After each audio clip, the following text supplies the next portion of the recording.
نبی علیہ السلام فرمائی ان الجنت تحت اقدام الامهات، جنت د مندو در پښو لاندې دی.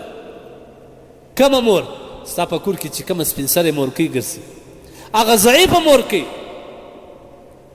هغه عجزه مورکۍ، هغه خوار کپړو والا جامو والا مورکۍ چې ستا په کور کې ګرځي او ته سلام هم نه ورته وایه. ته بدبخته چې کور ته راسې چې کوم شی دې راخیستي، کوشش دې دا یې چې څنګه ډایرکټ دا ګورزي تېره کړم خپلې خونې ته ورسوم.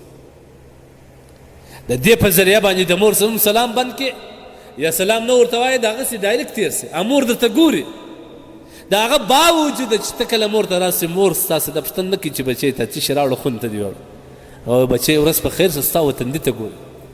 هغه بدبخته کور والا چې تا د دې کور والا پر سر مور ذلیله کړل، پر مور دې لاس پورته کوي بدبخته، هغه کور والا ته یوه ورځ دوې ورځې شی مور ته راوړه، دا بوژارې و بوډارې به د کور د دیوالو سره اورېدل کېږي.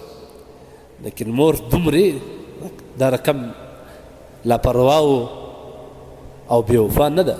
ته چې په کور راننوځې مور ستا وطندي ته ګوري، ستا لاس ته نه ګوري، ستا شا او ملا ته نه ګوري چې چیش دې په شا راخیستې، ستا و موټر ته نه ګوري چې د موټر چیش راشوه کېږي. لومړی ستا وطندي ته ګوري چې زما د بچي طبیعت سم دی که نه، زما بچی خو به نن د ورځې چا نه زیر کړ. کور والا دې پر دې نه ده، هغه ستاسو غواړي. لیکن بدبختانه نن زموږ ډېر ځوانان په دې شي اخته دي. ته چې بازار ته راځې د کور والا دپاره شی رانیسې، یو 50 کالدار زیات که د مور بخل کې راوړو، اول یې مور ته ورکړه، مور په خوشحال کړه. مور ته دا وایي چې مور یې په بازار کې ګرځېدم، ومې غوښتل چې تا ته یو شی راوړم، نو دغه شی مې خوښ سو، تا ته مې راوړه. ته ستا د دغه احسان بدل وګوره، ته ولاړ سې بیده سې، مور تا ته دعاوې کوي چې زما بچی زما څومره غم اخیستی. هغه کور والا ته چې پلنډه راخیستي، لا وګورې بیا هم خوله تورش کړي، تندی تورش کړي، دا تا چیش راوړي دي، ما چیش غوښته. لیکن مور دا رقم لري، مور ته چې معمولي شی راوړې، هغه تا ته ټوله شپه دعاوې کوي. ځکه الله وایي جل جلاله چې مور و پلار په تاسو کې چې کله تاسو ژوندي یاست، مور و پلار عجز شول، ضعیفه شوه، کلان عمر ته ورسېدل دواړه یا یو، نو فلا تقل لهما اف، د اف کلمه هم ورته وایه. مور ډېر په دې زیرېږي. ته چې کله اف ووایه، دا خو هېڅ شی تا نه وبلې، ستا مور په دې سوچ و فکر کې ورکه سي ورکه سي ورکه سي ورکه سي چې دا زما بچی به چا زیر کړی، زما بچی ته به چا څه ویلي، چا به دروند شي خو به نه وي په پورته کړی، چا خو به دمکۍ نه وي ورکړی. په دغه ټوله شپه کې دا مور په دغه سوچ کې تېره کړي ټوله شپه. ته خو بیده ارام بیده سي، چه جای چې ته مور ته بیا ګیلې و شکوې شروع کړې یا مور ضعیره کړې، هغه مور بیا ټوله شپه الله ته په شکایت تېروي، په ژړا باندې تېروي. مور څه شو؟ ته ماشوم وې، رحم د مور و پلار در باندې راکړی، هلته په ګرمۍ ته پروت وې، رحم د مور و پلار در باندې راکړی.